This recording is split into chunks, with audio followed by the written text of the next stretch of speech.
हाय नमस्ते नमस्कार। तर रामराम मंडळी, कसं आहे, मजेत ना? तर मी करण आज पुन्हा एकदा आपल्या आपुलकीच्या चॅनलवरती तुमचं सर्वांचं मनापासून स्वागत करतो, ज्याचं नाव आहे सफर कोकणातली। पुन्हा एकदा नवीन व्हिडिओ घेऊन आलो आणि थोडं सॉरी म्हणेन, कारण की खूपच लेट झालंय, जास्तच बोलावं लागेल।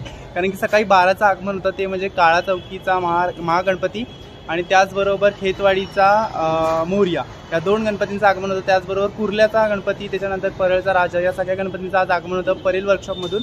पण मला यायला थोडा उशीर झाला, बिकॉज घरी काहीतरी प्रोग्राम होता, त्यामुळे थोडा उशीर झाला।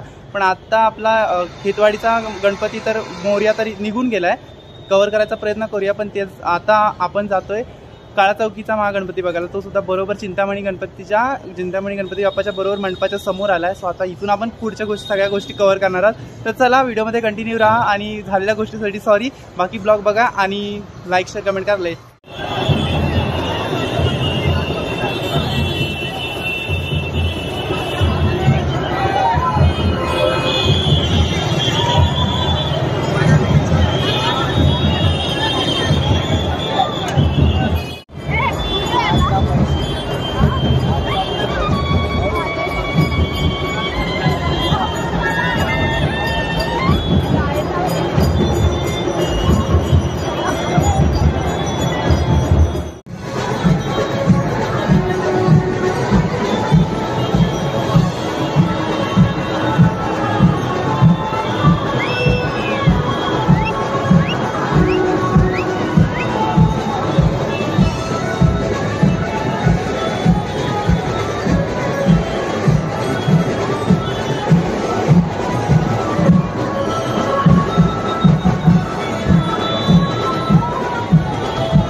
गाईज फायनली मी आलो आहे खेतवाडीमध्ये, कारण की आपल्याला बघायचा होता खेतवाडीचा 7व्या गल्लीचा मोरया, खेतवाडीचा मोरया.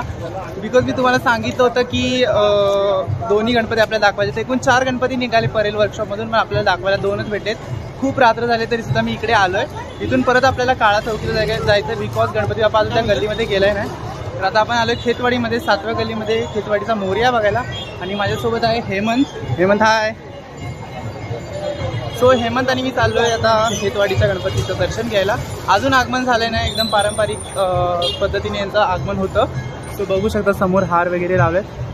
तर चला बघूया. तर ही गल्ली आहे 7वी, इथे गणपती बाप्पा जाणार आहे. आणि आपण बघा तिथे बॅनर वगैरे लावला आहे. आणि आता आपण आतमध्ये जाऊया, बघूया बाप्पाचं दर्शन घ्या. Let's go.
बाप्पा आपल्या जागी विराजमान झालेले आहेत. आणि किती मेहनतीने ते झाले ते तुम्ही बघणारच आहात व्हिडिओमध्ये. कारण की सकाळी दुपारी मी 4 वाजल्यापासून संध्याकाळी ते आता 11:30 झालेत रात्रीचे.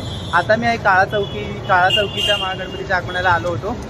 आजपासून मुंबईचं महाआगमन चालू झालं होतं. 2 गणपती आपल्याला बघायला मिळाले, काळा चौकी आणि खेतवाडीचं आपण बघितलं ते सुद्धा थोडाच टाइम आपण बघून घेतलं. आणि त्याच्यानंतर मी परत एकदा आलो काळा चौकीला, कारण की इथे झालेली आहे बाप्पाचं आगमन. आणि बघितले 8 फुटाची गल्ली आहे, चाळ आहे. आणि त्या चाळीच्या मधून बरोबर बाप्पा गेला. खूप मंडळाचं खूप मेहनत असते यामध्ये. तर त्यांनी खूप मस्त मूर्ती आतमध्ये नेली, विराजमान सुद्धा झाली. त्याच्यानंतर खूप पब्लिक सुद्धा होतं.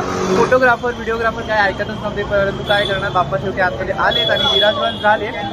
त्याच्यानंतर मी खास सांगायचं म्हणजे तर ह्याचा व्हिडिओ मी वेगळा टाकतोय बिकॉज याची व्हिडिओ छानच झाली. कारण की गणपती बाप्पा गल्लीतून कसे जातात ते आपल्याला बघायचं आहे. पण बाकी जर व्हिडिओ तुम्हाला आवडला आगमनाचा तर नक्की व्हिडिओ लाईक शेअर कमेंट करा. आणि सफर कोकणात या यूट्यूब चॅनलची नवीन असाल तर बाजूच्या रेड बटनला क्लिक करून सबस्क्राईब करा, बेल आयकॉनला क्लिक करायला विसरू नका, जेणेकरून अशाच नवीन व्हिडिओ तुमच्यापर्यंत पोहोचतील. तर भेटूया अशाच एका नवीन व्हिडिओ. तोपर्यंत काळजी घ्या, आनंदी राहा, बाय.